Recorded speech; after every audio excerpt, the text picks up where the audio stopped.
तीसरा मोदी जी का dream project है, ये है नेशनल इंफ्रास्ट्रक्चर पाइपलाइन, शॉर्ट में इसको एनआईपी कहेंगे। इसकी शुरुआत 2019 में हुई थी। इस पूरे प्रोजेक्ट के तहत जो है लगभग 111 लाख करोड़ रुपए अलॉट किए गए थे। आपको बता दूं कि 2020 से इस पूरे प्रोजेक्ट को शुरू कर चुका था, मतलब कर दिया गया था, ग्राउंड पर इस पर काम चालू है और काफी सारी चीजें आज हम बदलाव के फॉर्म में देख सकते हैं। इसका एम है इंडिया का इंफ्रास्ट्रक्चर वर्ल्ड क्लास बनाना, चाहे फिर वो हाईवे के फॉर्म में हो, एक्सप्रेस वे के फॉर्म में हो, पोर्ट हो, चाहे लॉजिस्टिक के पार्क्स के फॉर्म में हो। ये सारी चीजें अगर जो भी लोग डेवलपमेंट पर, इंफ्रास्ट्रक्चर पर अपडेटेड रहते हैं शायद देख पाते होंगे, या फिर जो लोग ट्रेवल करते हैं उनको एक्सप्रेस वे, हाईवे का बदलाव तो 100% ग्राउंड पर दिखता होगा। फेजेस की बात करें तो प्लानिंग, एग्जीक्यूशन, मॉनिटरिंग और इंटीग्रेशन इस पूरे फेजेस में शामिल है। जैसे कि NH-44 भारत का कश्मीर से कन्याकुमारी तक का सबसे बड़ा हाईवे है और बड़ा ही स्मूथ है, बहुत कम ट्रैफिक रहता है।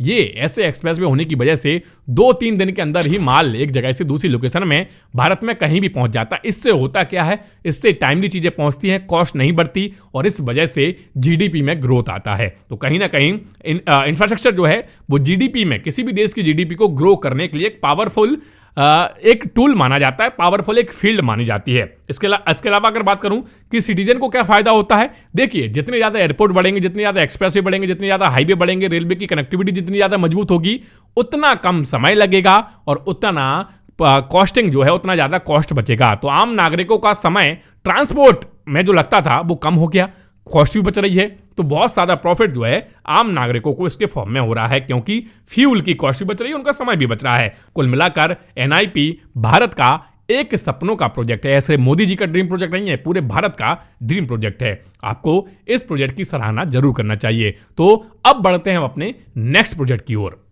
देखिए, कहा जाता है कि जब कोई भी देश तेजी से डेवलपमेंट पर काम करता है, मैन्युफैक्चरिंग यूनिट्स लगती हैं, एक्सप्रेसेस बनते हैं, हाईवेज बनते हैं, तो इसमें प्रकृति का बड़ा नुकसान होता है। तो क्या ये सही है? मेरे हिसाब से ये सही नहीं है। और भारत इसी चीज को सेव करने के लिए, मतलब प्रकृति को बचाने के लिए एक बड़ा प्रोजेक्ट लेकर आया है, जो कि हमारे चौथे नंबर का प्रोजेक्ट है। ये है green energy and solar vision, जो कि एक पावरफुल प्रोजेक्ट है। आपको बता दूं कि ये हमारा चौथा प्रोजेक्ट है जिसमें इंटरनेशनल लेवल की चीजें मैं आपको बताने वाला हूं। ये प्रोजेक्ट 2015 में लॉन्च हुआ था। इंडिया का टारगेट है कि 2030 तक 500 गीगावाट रिन्यूएबल एनर्जी कैपेसिटी को अचीव करना, जो कि एक बड़ा टारगेट है और इस पर बहुत तेजी से काम हो रहा है। इसके साथ साथ लॉन्ग टर्म टारगेट के लिए 2070 तक नेट जीरो अचीव करना है, जो कि एक बड़ा जो है गोल भारत का माना जा रहा है।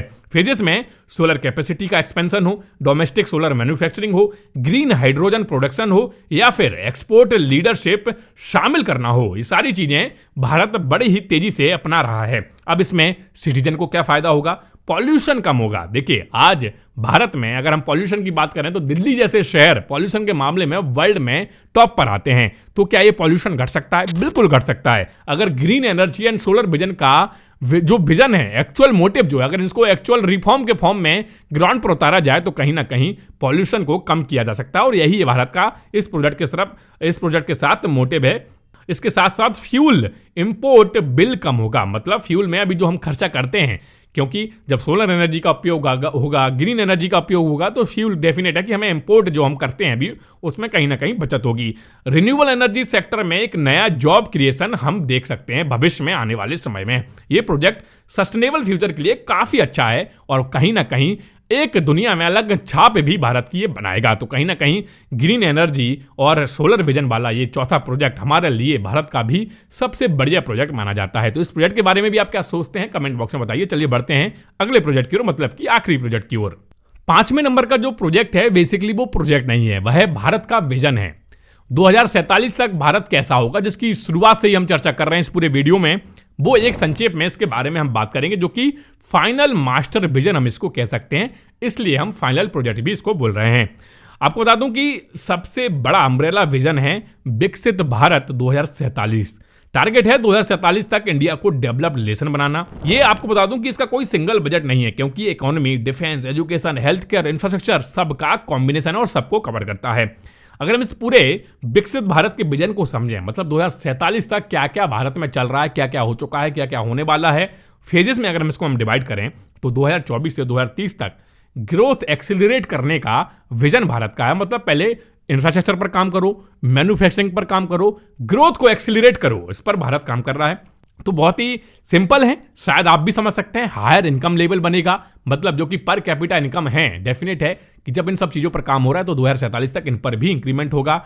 इसके साथ साथ बेटर हेल्थ केयर फैसिलिटीज हमारे भारत में बनेंगी, वर्ल्ड क्लास एजुकेशन सिस्टम होगा, स्ट्रॉन्गर ग्लोबल रेपुटेशन हमारी होगी, मतलब लाइफ स्टाइल ट्रांसफॉर्म हो जाएगी। पूरे का पूरा हमारा एक विजन जिसके तहत अभी हम बढ़ रहे हैं, कहीं ना कहीं हमारे अंदर एक पूरा चेंज लाकर खड़ा कर देगा। तो दोस्तों, ये 5 बड़े फ्यूचर के ड्रीम प्रोजेक्ट जो कि इंडिया को ट्रांसफॉर्म करने का विजन रखते हैं। अब सवाल आपसे भी है कि क्या इंप्लीमेंटेशन स्पीड और ग्लोबल चैलेंजेस के बीच ये विजनरी रियलिटी बन पाएगा, या फिर आपको सिर्फ ये बातें लग रही हैं? आपका क्या ओपिनियन है, कमेंट में जरूर बताइएगा। अगर वीडियो इन्फॉर्मेटिव लगा हो तो लाइक जरूर करिए, चैनल को सब्सक्राइब करिए और हाँ, बेल आइकन के साथ साथ सब्सक्राइब बटन को दबाइए, ताकि फ्यूचर में जब हम ऐसे वीडियोस अपलोड करें तो उसका नोटिफिकेशन आपको मिले और आप ऐसे नए नए इंफॉर्मेशन वाले प्रोजेक्ट्स को, इंफॉर्मेशन वाले वीडियोस को समझ पाएं, देख पाएं और आपकी नॉलेज को अप टू डेट रख पाएं।